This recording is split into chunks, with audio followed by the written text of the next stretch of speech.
ವಿಘ್ನರಾಜ ವಿಶುದ್ಧವಾಣಿ ವಿಶಿಷ್ಟ ವಿಷ್ಣು ವಿಶೇಷ ಶಂಕರ ವಾಯು ಜಲ ಗಗನ ಅನಲ ಅಣು ಓಂಕಾರ ಬ್ರಹ್ಮಾಂಡ ಆದಿಮಧ್ಯ ಅಂತದ ವ್ಯಾಪ್ತಕ್ಕೆ ಸಚ್ಚಿತ್ ಆನಂದ ಆತ್ಮಜ್ಞಾನಕ್ಕೆ ರೂಪು ನೂರರ ಶುದ್ಧ ಚೈತನ್ಯಕ್ಕೆ ನಮೋ ನಮಃ. ಎಲ್ಲರಿಗೂ ನಮಸ್ಕಾರ. ಗುರುಗಳಿಗೆ ನಮಸ್ಕಾರ. ನನ್ನ ಹೆಸರು ರತ್ನಾ ಕುಲಕರ್ಣಿ. ನಾನು ಹುಬ್ಬಳ್ಳಿಯಿಂದ ಬಂದಿದ್ದೇನೆ. ಗುರುಗಳಿಗೆ ನನ್ನದೊಂದು ಪ್ರಶ್ನೆ. ಶ್ರೀಕೃಷ್ಣ ಇದ್ದಾಗ್ಯೂ ಮಹಾಭಾರತ ಯುದ್ಧ ಯಾಕೆ ನಡೀತು? ಅದಕ್ಕೆ ವಿವರಣೆ ಬೇಕು. ರತ್ನಾ ಕುಲಕರ್ಣಿ ಇವರಿಗೆ ನಮಸ್ಕಾರ. ಬಹಳ ಜನ ಇಂಥದ್ದೊಂದು ಪ್ರಶ್ನೆ ಕೇಳ್ತಾರೆ. ಬಹಳ ಜನ ಈ ಒಂದು ಪ್ರಶ್ನೆ ಕೇಳ್ತಾರೆ. ಶ್ರೀರಾಮರು ಶಕ್ತರಾಗಿದ್ದರೆ ಅಲ್ಲಿಂದಲೇ ಒಂದು ಬಾಣ ಬಿಟ್ಟು ರಾವಣನ ಸಂಹಾರ ಯಾಕೆ ಮಾಡಬಾರ್ದು? ಅದಕ್ಕೆ ತದ್ವಿರುದ್ಧವಾಗಿ ಇಂಥದ್ದೊಂದು ಪ್ರಶ್ನೆ ಕೇಳ್ತಾರೆ. ಶ್ರೀಕೃಷ್ಣನಂತಹ ಶ್ರೀಕೃಷ್ಣ, ಚತುರೋಪಾಯ ನಿರತನಾಗಿರ್ತಕ್ಕಂಥ ಶ್ರೀಕೃಷ್ಣ, ಮಹಾಮಾಯಾವಿಯಾಗಿರ್ತಕ್ಕಂಥ ಶ್ರೀಕೃಷ್ಣ, ಮಹಾಮುತ್ಸದ್ದಿಯಾಗಿರ್ತಕ್ಕಂಥ ಶ್ರೀಕೃಷ್ಣ, ಶ್ರೀಕೃಷ್ಣನಂಥ ಶ್ರೀಕೃಷ್ಣ ಇದ್ದೂನು ಯಾಕೆ ಯುದ್ಧ ಆಗೋದಕ್ಕೆ ಬಿಡಬೇಕಾಯಿತು? ಯಾಕೆ ಕೃಷ್ಣ ಯುದ್ಧವನ್ನು ನಿಲ್ಲಿಸಲಿಲ್ಲ? ಇದು ಪ್ರಶ್ನೆ. ನೀವೊಂದು 2-3 ಹಂತದಲ್ಲಿ 2-3 ದೃಷ್ಟಿಕೋನದಲ್ಲಿ ಈ ಪ್ರಶ್ನೆಯನ್ನು ಅರ್ಥ ಮಾಡಿಕೊಳ್ಬೇಕು.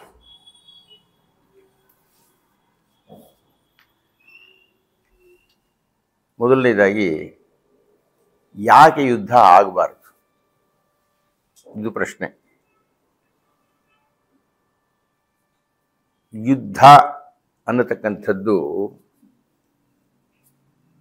ಯಾರು ಯುದ್ಧ ಮಾಡುತ್ತಾರೋ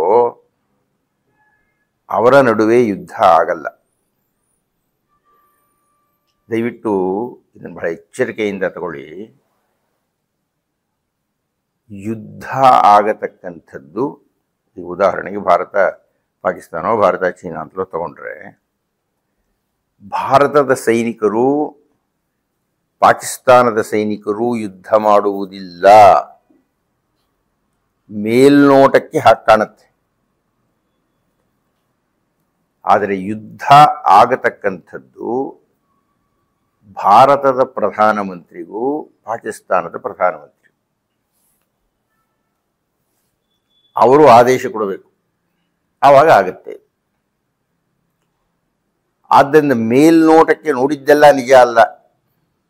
ಅದನ್ನೇ ಶ್ರೀ ಶ್ರೀ ಶಂಕರ ಭಗವತ್ಪಾದಾಚಾರ್ಯರು ಭ್ರಮೆ ಅಂತ ಕರೆದರು. ಹಾಗಾದರೆ ಯುದ್ಧ ಅನ್ನೋದು ಯಾಕಾಗುತ್ತೆ?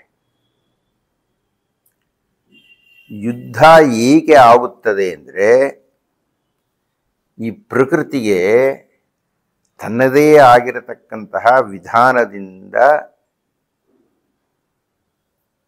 ಪ್ರಾಣಿಗಳ ನಿಯಂತ್ರಣವನ್ನು ಮಾಡುತ್ತೆ. ಸುಮ್ಮನೆ ಉದಾಹರಣೆಗೆ, ಒಂದು ಅಡವಿ, ಅಲ್ಲಿ ಜಿಂಕೆಗಳಿದೆ, ಹುಲಿ ಇದೆ, ಚಿರತೆ ಇದೆ, ಕರಡಿ ಇದೆ, ಏನೇನೋ ಇದೆ.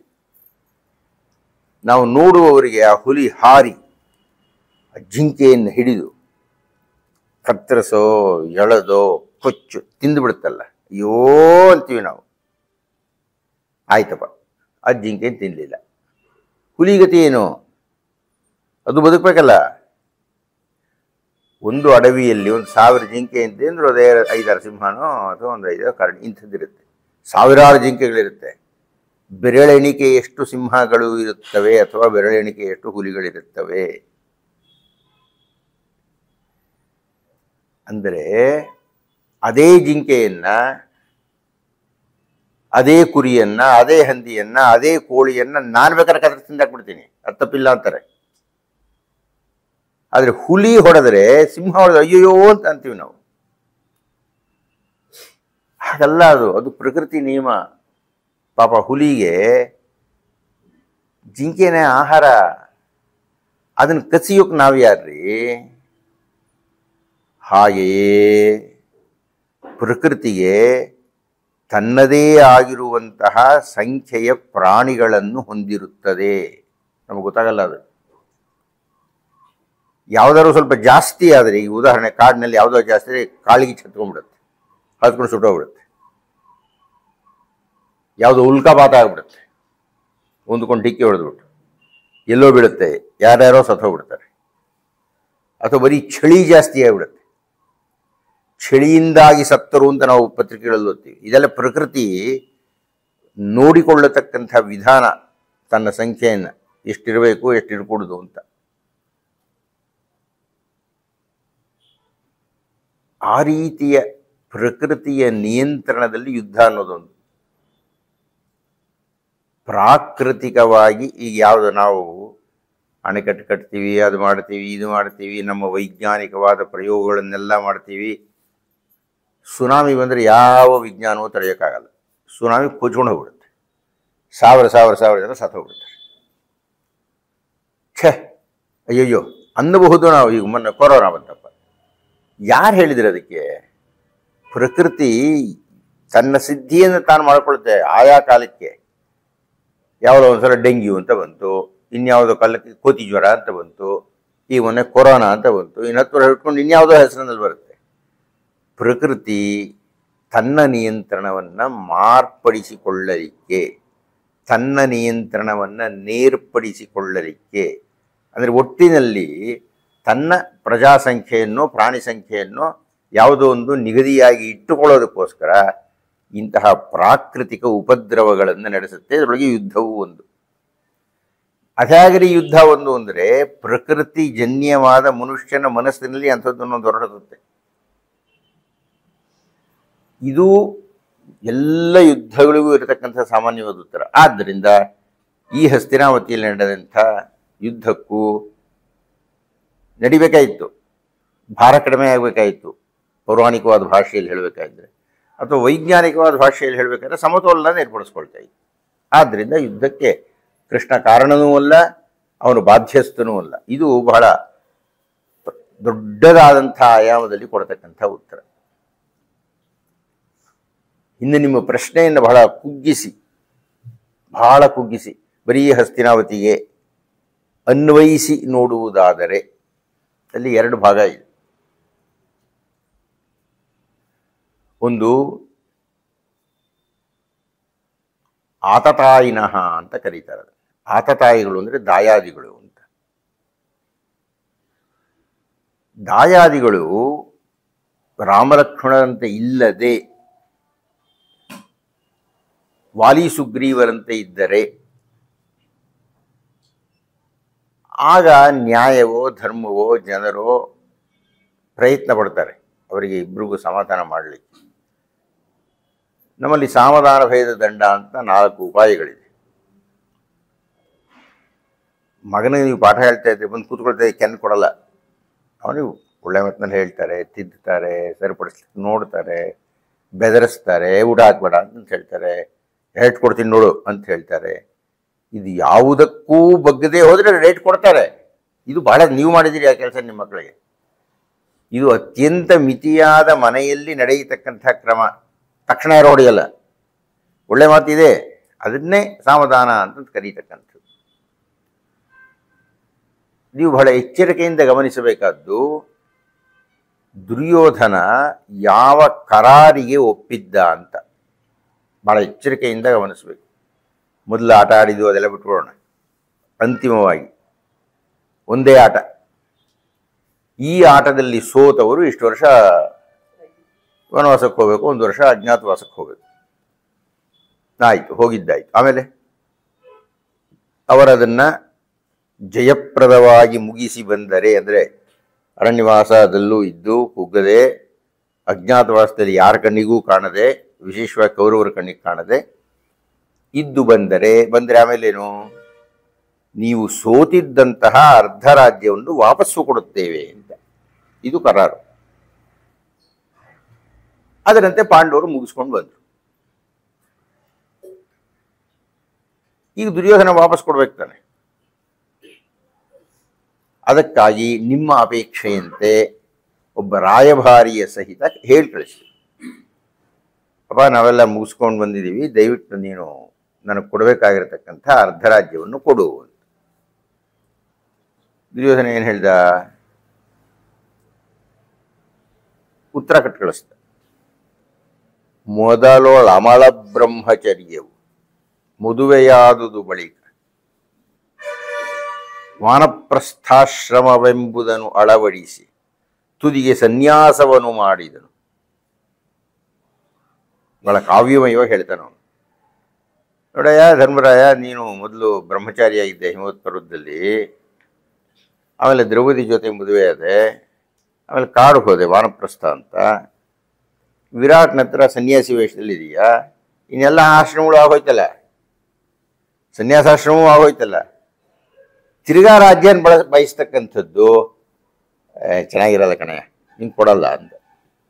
ಕೇಳೋಕೆ ಕಾವ್ಯಮಯವಾಗಿದೆ, ಆದರೆ ನ್ಯಾಯ ಅಲ್ಲ ಅದು, ಸುಮ್ಮನೆ ಕುವಾದ ಇದು.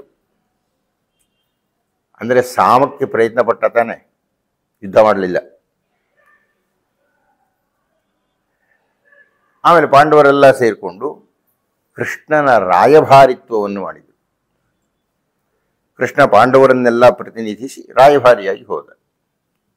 ಹೋಗಿ ಕೇಳ್ದ, ನೋಡಯ್ಯ ನ್ಯಾಯವಾಗಿ ಕೊಡೋದು, ದೊಡ್ಡ ಸಭೆಯಲ್ಲಿ ಉಪನ್ಯಾಸ ಭಾಳ ದೊಡ್ಡದಾಗಿ ಮಾತಾಡಬೇಕು, ಇದನ್ನು ಬರೀ ಪ್ರಶ್ನೋತ್ತರ ಆದ್ದರಿಂದ ಭಾಳ ಸಂಗ್ರಹವಾಗಿ ಹೇಳಿದರೆ. ಹೋಗಿದ್ದಾನೆ, ಎಲ್ಲರೂ ಸಭಾಸದರಿದ್ದಾರೆ, ಎಲ್ಲರ ಮುಂದೂ ತನ್ನ ವಾದವನ್ನು ಮಂಡಿಸಿದ್ದಾನೆ. ಇಷ್ಟೊತ್ತು ನಾನು ಹೇಳಿದ್ದಾನೆ, ಕೊಡಪ್ಪ ಅಂದ. ಕೊಡಲ್ಲ ಅಂದ. ಏನ್ರಿ ಮಾಡಬೇಕು? ಒಂದು 5 ಹಳ್ಳಿ ಕೊಡೆಯೋ 5 ಊರು ಕೊಡಪ್ಪ ಸಾಕು, 5 ಜನಕ್ಕೂ ಒಬ್ಬೊಬ್ರಿಗೊಂದೊಂದು.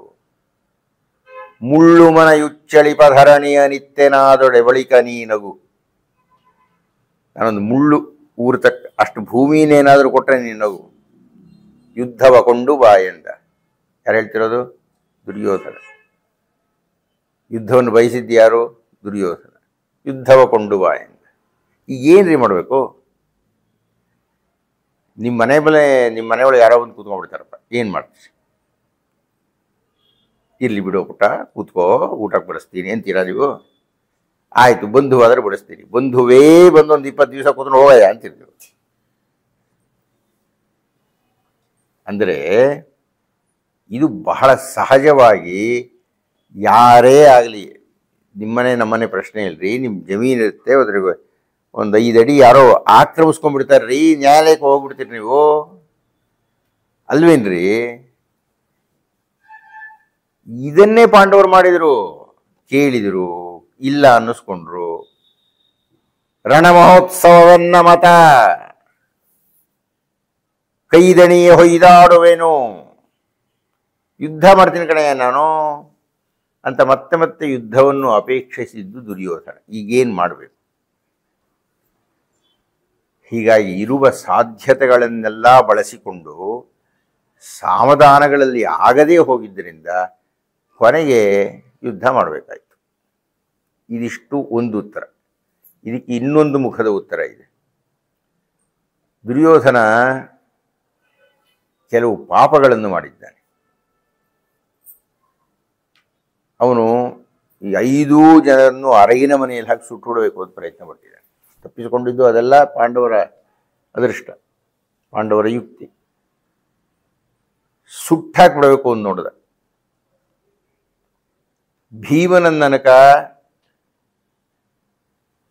ವಿಷದ ಲಡ್ಡು ಕೊಟ್ಟ, ಕೈಗೆ ಹಗ್ಗ, ಕಾಲಿಗೆ ಹಗ್ಗ ಎಲ್ಲ ಕೊಟ್ಟು ಮಡುವಿನಲ್ಲಿ ಹಾಕ್ದ.